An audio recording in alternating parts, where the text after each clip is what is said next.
তো বন্ধুরা, আজ কিন্তু একটা চাটনি জার রিপেয়ারিং করে দেখাবো আপনাদেরকে। তার জন্য সমস্ত কিছু নিয়ে রেডি হয়ে বসে আছি।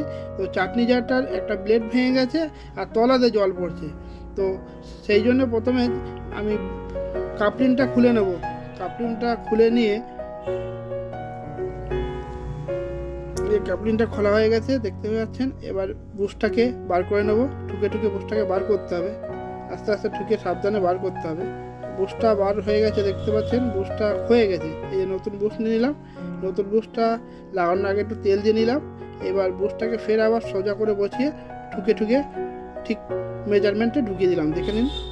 এবার ব্লেডটাকে নতুন ব্লেড দিয়ে দিলাম, দিয়ে টাইট দিয়ে দিলাম, দিয়ে ভেতরটাকে ক্লিয়ার করে দিলাম, দিয়ে অসারগুলো ঢুকিয়ে দিলাম, দিয়ে ফের আবার নতুন ব্লেড সেট করে দিলাম, দিয়ে কাপলিনটা লাগিয়ে দিলাম। তো দেখতেই পাচ্ছেন কাপলিন লাগিয়ে দিলাম। তো রেডি হয়ে গেছে।